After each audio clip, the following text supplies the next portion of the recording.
In Blackboard, there are several ways to grade assignments. One way is right here in this Notifications tab in the Needs Attention module, which shows your grading load for all of your classes. Clicking the arrow to the left opens the assignment area, and clicking the arrow to the right of one of the assignments allows you to grade that assignment for everyone who has submitted the assignment. You're taken to the Needs Grading area, and you can click the arrow to the right of the first assignment and grade all users or grade with usernames hidden for certain kinds of assignments. Let's return to Notifications. You also have a Needs Attention module on the course homepage of each of your courses. Let's go to the landing page and enter a course. And in this Needs Attention module, you see the same thing, but these assignments are course specific because you're inside a course. But you grade work the same way by clicking the arrows to the left of each assignment area, and then clicking the arrow to the right of one of the assignments and clicking Grade. You're taken to the Needs Grading area for that assignment, and you click the arrow to the right of the first assignment, and you choose to grade all users or grade with user names hidden if that option is available. The easiest way to grade assignments, however, is to go to the Grade Center.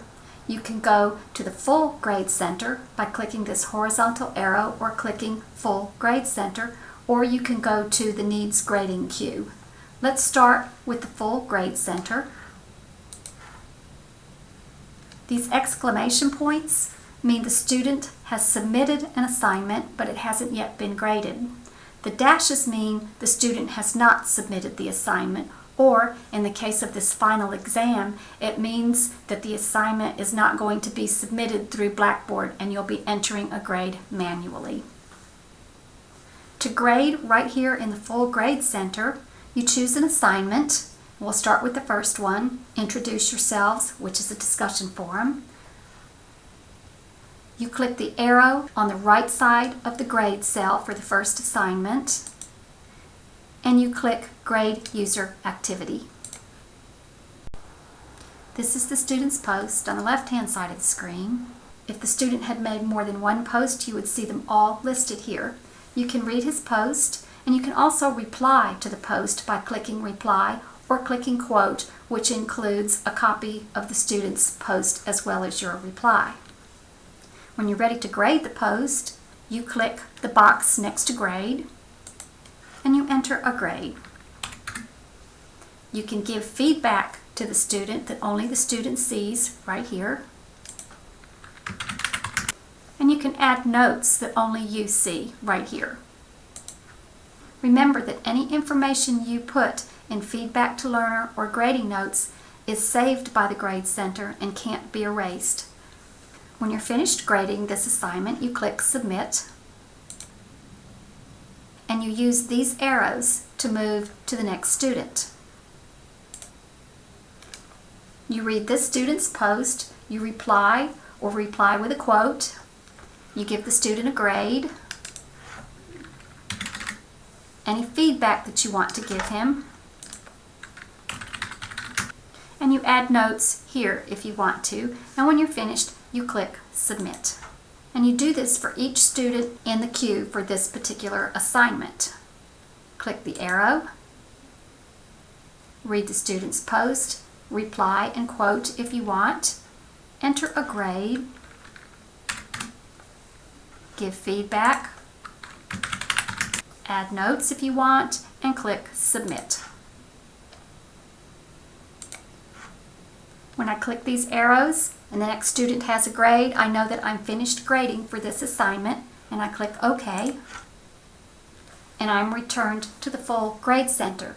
And if you look at the Introduce Yourselves discussion forum, you can see that a grade has been placed in each student's grade cell. You go to the next assignment, which is also a discussion forum, and you do the same thing by clicking the arrow to the right of the cell and clicking Grade User Activity. And you do this for each assignment that you want to grade in the full grade center. Notice that the grade cells in the column for test 2 all have grades in them. That's because that test graded itself and didn't require you to do any grading. Test 1, however, has exclamation points in it. That means that test 1 needs you to grade all or part of those tests. Let's click the arrow to the right of the first submission and grade this attempt.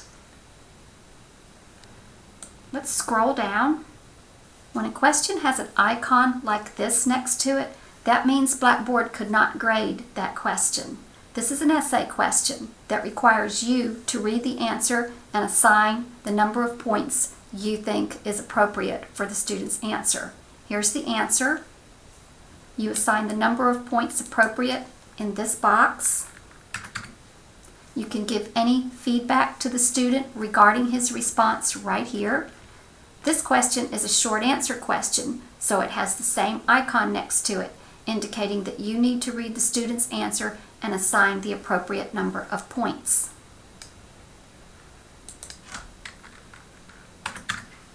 These two questions, number 3 and 4, Blackboard was able to grade because they're multiple choice and true-false questions, and Blackboard assigned 25 points to each of those questions because they're correct. When you're finished, you scroll down and you click Save and Next. This brings you to the next student's test, and you do the same thing. Scroll down and look for icons with the exclamation point. Read the student's answer, give the student any feedback about his answer, and input the number of points in this box. Do that for each question that has an icon with an exclamation point in it.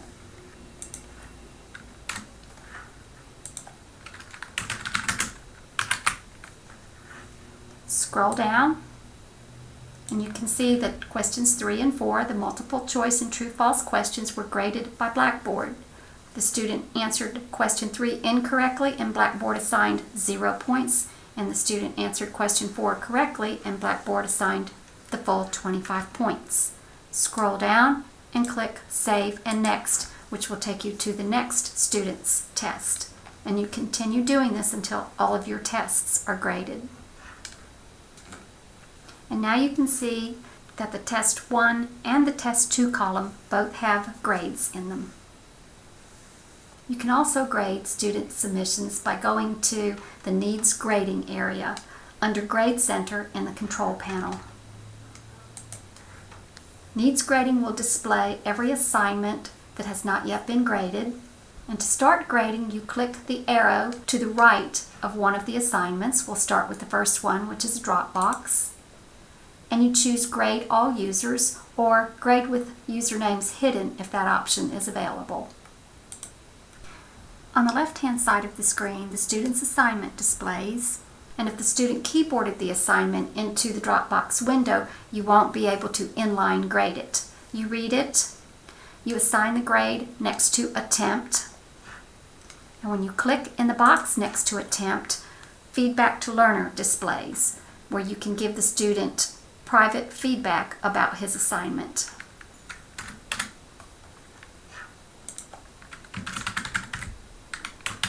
You can add notes that only you see if you choose, and when you're finished, you click Submit. Automatically, Blackboard takes you to the next submission, and this submission, there's nothing in this big white submission box. That's because the student either, number 1, submitted a Dropbox with nothing in it, which is possible in Blackboard, or number 2, keyboarded his assignment in the wrong area, which is what this student did. If you look under Comments, he keyboarded his assignment there.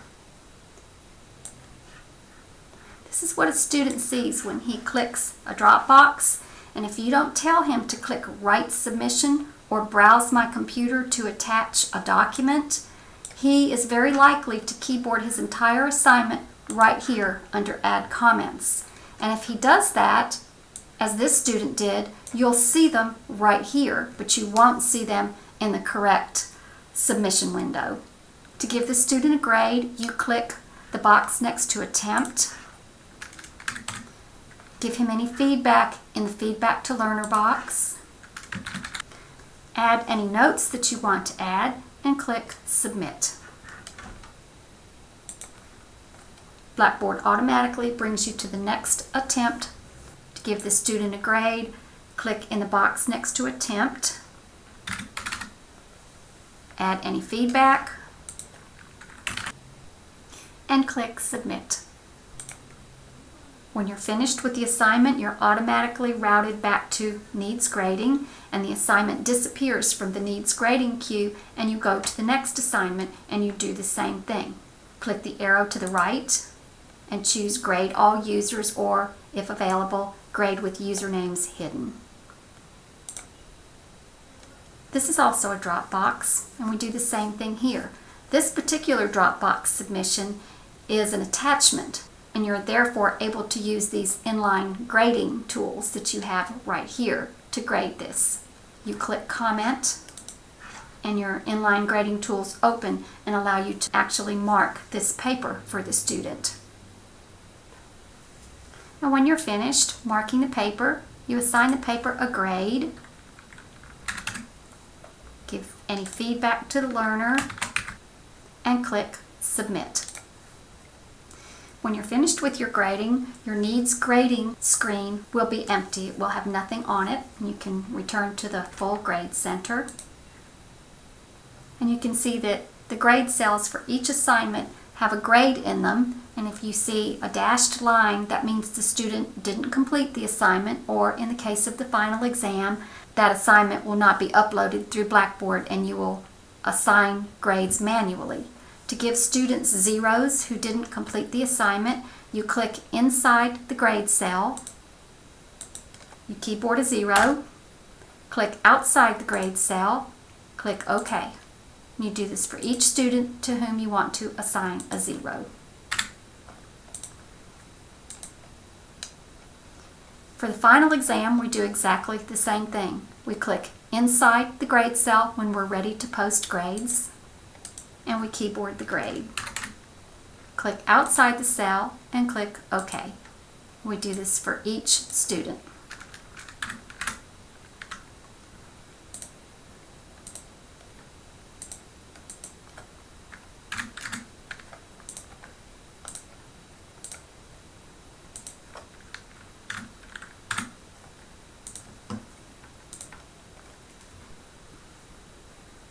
When you enter grades directly into grade cells, as we did for these zeros and for this final exam, you don't see a grade sheet onto which you can enter feedback for the student about the assignment. If you want to give the student feedback for a grade that you enter directly into a grade cell, click the arrow to the right of the grade and click Quick Comment.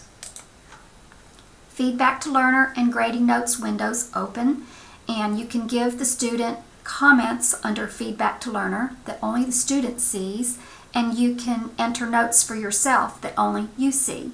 When you're finished, you click Submit. You can do this for any grade in the Grade Center, whether or not that grade was entered directly into the grade cell. For example, this Dropbox was graded through the Needs Grading function, but I can click the arrow next to one of the grades and click Quick Comment. I see the comment under Feedback to Learner that I gave the student when I graded this Dropbox assignment, and I can edit it or I can add to that comment. I can also edit or add to grading notes, and when I'm finished, I click Submit.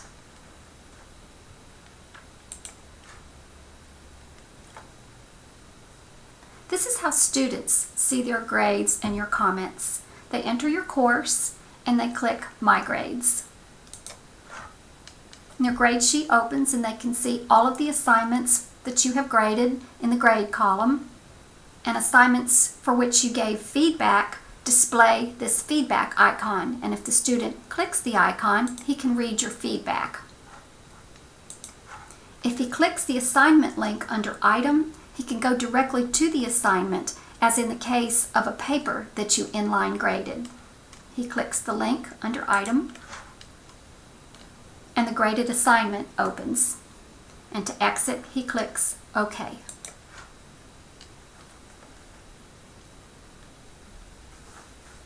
To alter grades or to allow students to resubmit an assignment that was configured to allow only one submission, in the Grade Center cell, click the arrow to the right of the grade and choose View Grade Details. The options that you see here and here depend on two things. Number one, what kind of assignment this is, and number two, whether or not the assignment has been graded. All of the options for different assignments, graded and ungraded, are similar. Exempting a grade removes the grade from the Grade Center but does not penalize the student, and it also does not give the student another attempt at that assignment. To exempt an assignment, click here, and the exempt icon appears next to the grade, and if you go to the full Grade Center, you can see that the grade has disappeared and has been replaced by the exempt icon. To learn what these various icons used in the Grade Center mean, click Icon Legend. Let's return to View Grade Details. Exempting a grade is reversible. If you click Remove Exemption, the action is reversed, and if you go to the full Grade Center, you can see that the grade has been restored and the exempt icon has disappeared. To exempt a grade, you can exempt it right here by clicking the arrow next to the grade and clicking Exempt Grade rather than going to View Grade Details. You can also reverse the exemption here in this menu. Let's return to View Grade Details. View Attempts allows you to go to the grade sheet for this assignment and alter the grade, the feedback, and the notes.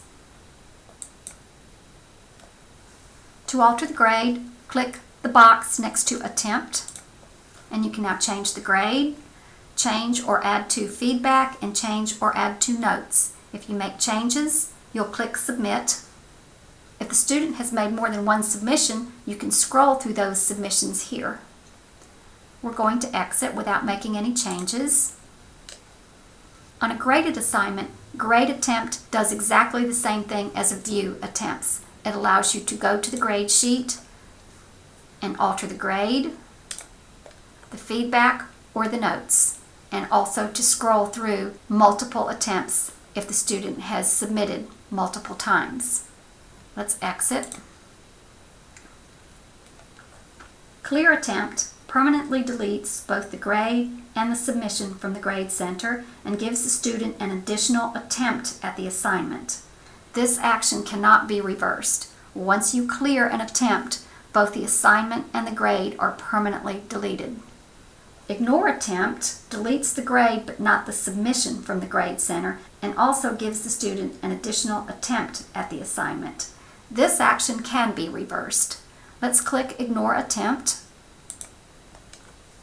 You can see that the grade has been replaced by a dash, and if we go to the full Grade Center, that grade has been removed from the Grade Center and the student can now resubmit the assignment.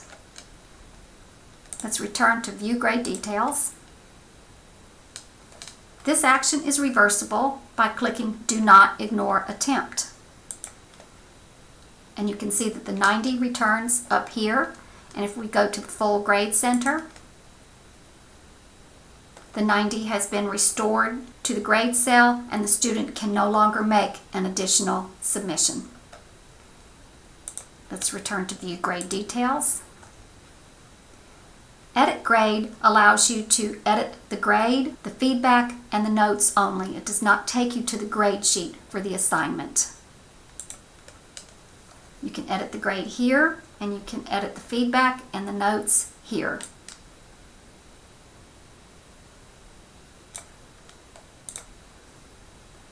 Allow Additional Attempt leaves both the grade and the submission in the Grade Center, but allows the student an additional attempt at this assignment. By default, Blackboard records the last graded attempt, but you can change this option. Let's go to Return to Grade Center. To change how Blackboard handles additional attempts that you allow on a one-attempt assignment, you click the arrow to the right of the assignment title and you click Edit Column Information. Scroll. Next to score attempts using, you tell Blackboard what grade to record. The default is last graded attempt, but you can choose any of these options. Let's cancel this. Let's return to View Grade Details. To see all actions that have been taken in the Grade Center for an assignment, you can click Grade History in the View Grade Details screen, and every action that has been taken by both you and students on this assignment displays. Let's click View Complete History, and you can see not only everything that the instructor has done, but you can see what the student has done also. Right here you can see the date and the time that the student submitted this assignment. Because he submitted the assignment only once, there's only one entry. If he had submitted it multiple times, you would see the time and date stamp for each submission. Let's return to the Grade Center.